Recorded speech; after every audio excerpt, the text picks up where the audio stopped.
7 de la mañana con 14 minutos. Gracias por seguir en nuestra sintonía. Recuerde que las entrevistas de Primera Impresión también las puede seguir en Pública FM y en las diferentes plataformas digitales de los medios públicos del Ecuador. A esta hora queremos dar la bienvenida a Víctor Hugo Agila. Él es especialista en temas electorales, abogado, consultor.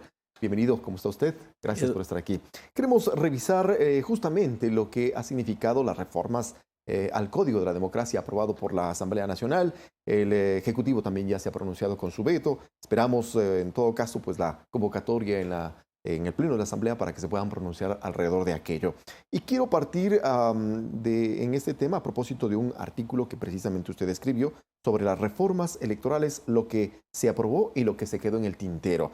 Hay en la revista Opción, vale la pena decir, hay una serie de puntos que usted desarrolla para hacerlo de forma didáctica, si se quiere, ¿no? De tal manera que estas reformas sean cercanas a la ciudadanía y poder entenderlas de mejor manera. Por favor, para irlas explicando en lo que tiene que ver con el contexto general de estas reformas, por favor, bienvenido. Eduardo, buenos días, bienvenido, muchas gracias por la invitación, un saludo cordial a la teleaudiencia. Quiero explicar que las reformas electorales parten de un contexto, de una presión social, de una necesidad de los electores y de los actores políticos que participan en procesos electorales, que quieren tener reglas claras de juego para efectos de sentirse seguros de que sus derechos van a ser respetados dentro del marco de un proceso electoral, donde está en disputa precisamente la representación, pero está en disputa el acceso al poder político a través de un medio democrático como son las elecciones. En este contexto yo creo que las reformas al Código de la Democracia parten en primer lugar de una situación reactiva del legislador, porque especialmente recordará usted los casos de Arroz Verde, el caso Majano, el caso Majano. Precisamente dan cuenta de que podría haber existido financiamientos irregulares, por no decir ilícitos, dentro de las campañas electorales. Y esto da cuenta de que el organismo electoral encargado del control, que es el Consejo Nacional Electoral, tenga que afinar sus procedimientos para efectos de impedir o disuadir al menos de que se produzcan estos hechos. Pero además se ha mencionado, usted decía que la Asamblea ha reaccionado ante estos casos, pero también se decía que cuando hay elecciones o previo a las elecciones, siempre nos vemos abocados a cambiar un poco las reglas del juego, ¿no? También obedece a este tipo de coyunturas donde el país tenga que enfrentar este tipo de cambios. Bueno, el ciclo electoral es un proceso, ¿no es cierto?, dividido en tres etapas: la preelectoral, la electoral y la postelectoral. Precisamente la postelectoral nos permite evaluar el resultado del proceso anterior y sobre eso realizar los ajustes, sean normativos o de procedimiento de la administración, para efectos de prepararnos para el siguiente.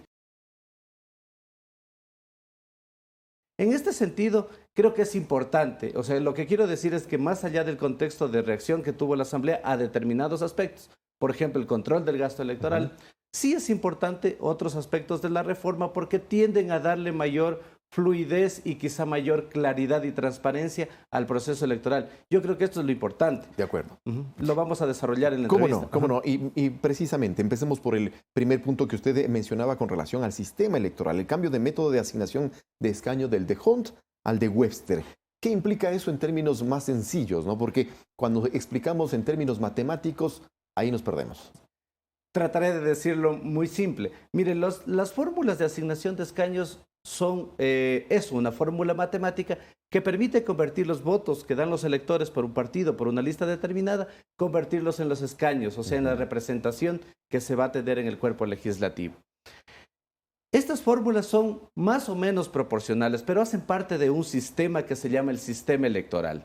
En estas reformas destacamos que se reformaron dos elementos del sistema electoral: la forma de votación, que va a ser en lista cerrada, y la fórmula de asignación de escaños. El método de Hunt, si bien pertenece a la familia de los métodos proporcionales, es el menos proporcional de esa familia. El más injusto, si se quiere. Sí se quiere porque favorece a las organizaciones políticas grandes con una estructura, o sea, que pueden arrasar o que pueden llevarse una representación mayor de la que realmente obtienen en votación. Pero siempre entran en conflicto, por ejemplo, lo que tiene que ver con la representación de los partidos y la fortaleza de los partidos y movimientos políticos. Es decir, apostamos a las ideologías, a las posiciones políticas, pero al mismo tiempo dispersamos la posibilidad de que se pueda representar mi voto en el momento de las elecciones. Justamente eso es mi crítica. A mí me parece que en este sentido, si bien es positivo pasar a este método de Webster para efectos de repartir los escaños, simplemente se reformó una parte del todo, pero no se trató el tema del sistema de partidos como un conjunto y con una visión de mediano y largo plazo. Es decir, la reforma en ese sentido está enfocada solamente a la participación electoral. Entonces me parece que eso es la parte coyuntural y por ahí se nos queda debiendo y adelanto un poco el tema que será luego. ¿Cómo no? Pero sin embargo hay que destacar de que este método Webster funciona porque da mayor posibilidad de que representaciones, organizaciones políticas un poco más pequeñas puedan alcanzar un escaño, puedan alcanzar un espacio de representación. Pero lo que sí quiero anotar es lo siguiente. No solamente depende de esta fórmula, depende de la forma de votar y depende del tamaño de la circunscripción. De hecho, yo creo que en ese sentido es válida, por ejemplo, también la preocupación de algunas organizaciones en el sentido de que podría ser insuficiente cambiar la fórmula si es que no hemos cambiado el tamaño de la circunscripción, que es el tema del método y la eliminación de circunscripciones electorales en las 3 provincias más grandes del país. Y ahora hay que elegir además en listas cerradas. No podemos elegir entre listas, si se quiere, ¿no? Esto aún más complica las cosas para poder tener amplias posibilidades de elegir. Esto incide, como usted lo menciona, Eduardo, incide en una práctica del electorado ecuatoriano. Hemos estado acostumbrados a escoger entre listas.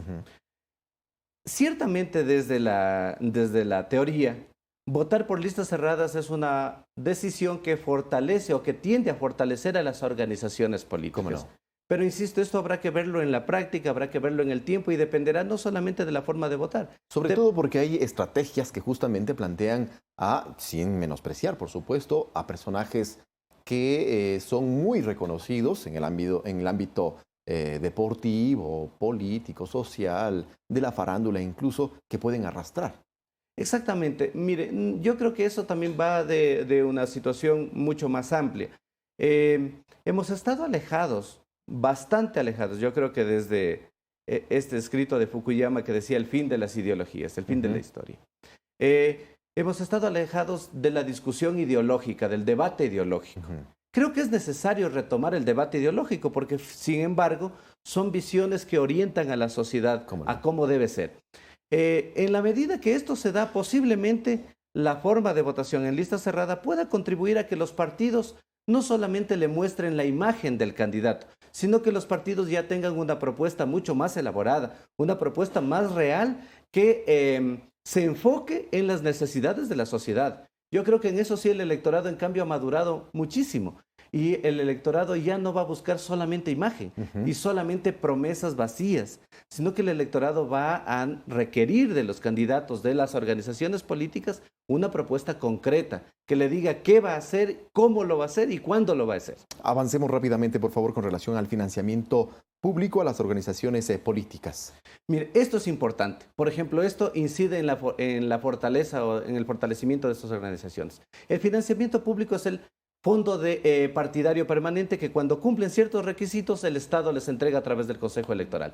La ventaja de esta reforma o lo positivo de esta reforma es que el 70% deben destinarlo a formación, a capacitación de sus cuadros y entre ellos de manera preferente a mujeres, a jóvenes, a personas de distintas etnias o nacionalidades y el 30% se destinarán a los gastos de funcionamiento de la organización política. Pero claro, eso significa que no pueden usar esos recursos públicos para hacer campaña electoral. ¿Cómo no? Y ahí derivamos en lo que tiene que ver con el control del gasto electoral. ¿Cómo opera aquello?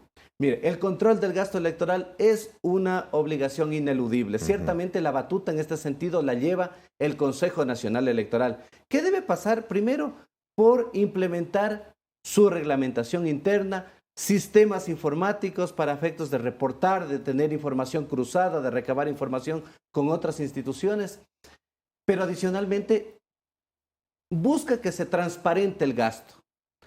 En la práctica esperamos de que la norma no se quede corta frente a una realidad, es decir, que la norma traduzca realmente los gastos que usan los candidatos en una campaña. Es importante mencionar que les hace responsables, por ejemplo, introduce la figura del jefe de campaña también, además del responsable económico, ¿Cómo no? pero le hace responsable solidario también al candidato ya. Inclusive hay una disposición luego de una gradación de sanciones y de penas que podría establecer que el candidato puede perder la dignidad que haya alcanzado si no se reportan las cuentas. Entonces, en el tema del gasto electoral requerimos la acción del Consejo, la acción de las organizaciones políticas, pero especialmente nos llama a la ciudadanía a que nos enfoquemos a hacer vigilancia de ese tema del control del gasto. Y por favor, criterios un poco más cortos, porque ya se nos está acabando el tiempo. Lo que tiene que ver con la participación de la UAF, la Contraloría, la Fiscalía, el Tribunal Contencioso Electoral para precisamente abonar al control del gasto electoral. Bueno, es importante que se cumpla allí un mandato constitucional, es decir, la necesidad de que coordinen entre instituciones públicas la información que manejan para efectos de que se llegue a este tema. Es decir, que no se alegue que no hay información para no poder actuar. La participación de jóvenes, de mujeres, son pasos importantes, fundamentales dentro de los procesos electorales de participación. Considero que sí, considero que sí. Y la ley los ha puesto allí. Falta que, a su vez, estos grupos se empoderen de ese derecho que tienen y lo ejerzan efectivamente. Hay mucho más por analizar alrededor de los temas importantes de lo aprobado, pero ¿qué es lo que se queda en el tintero? Mire, yo creo que se queda en el tintero lo siguiente.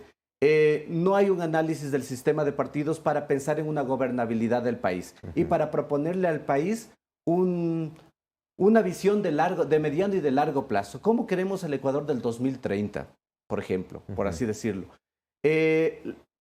La reforma estimula las alianzas electorales para la participación en el proceso electoral. Inclusive les da más fondos del Fondo de Promoción Electoral, un 20% adicional a las alianzas. Pero no se habla de las alianzas políticas que sí se pudieron haber estimulado. Para efectos de que tengamos gobernabilidad, que hay una asamblea que tiene una agenda más allá de la coyuntura, sino una agenda en beneficio del país. Yo creo que eso nos podría ayudar a crecer como país. ¿Las organizaciones políticas están a tono con estos cambios? Deben estar a tono más bien. ¿Pero están ahora? Yo creo que les falta... ¿Están en deuda? Están en deuda. Les falta implementar este tipo de procesos. Son muy pocas las que han tenido un proceso continuo de formación a su militancia, de debatir los temas nacionales y de plantear propuestas más allá de si van a ganar o no van a ganar un espacio de representación. Doctor, finalmente, un criterio más del lado político, sobre todo porque se lo tramita en ese ámbito, en la Asamblea Nacional, con una solicitud de juicio político a su presidenta. Me refiero a Diana Tamaín, la presidenta del CNE, con la posibilidad de que incluso se pueda ampliar al resto de miembros del cuerpo colegiado. Eso, al momento, no se puede, pero ¿cómo entender estas circunstancias en medio de un año preelectoral? Mire, yo considero que lo que atraviesa el Consejo Electoral es una crisis que afecta al sistema democrático del país. Y en ese sentido, más bien lo que aspiramos es que todos los involucrados dentro de esa situación, dentro de ese problema que se ha generado, encuentren una solución rápida por la fortaleza del sistema democrático. Porque indudablemente, más allá de establecer responsabilidades, que eso se lo hará dentro de los distintos procedimientos, sí preocupa ir a elecciones precisamente con el árbitro cuestionado. Es decir, y en segundo lugar, las reformas electorales le plantean una cantidad elevada de trabajo al Consejo Nacional Electoral especialmente para preparar las elecciones del próximo año. Entonces, si el Consejo está atravesando una crisis institucional, indudablemente nos preocupa cómo va a realizar ese trabajo inmediatamente, ¿no? La energía y la atención se derivan a otros aspectos. 7 de la mañana con 28 minutos. Queremos agradecerle, doctor, por sus criterios y sus aportes a este análisis. Nos vamos a una pausa y regresamos enseguida. Gracias a usted. Gracias.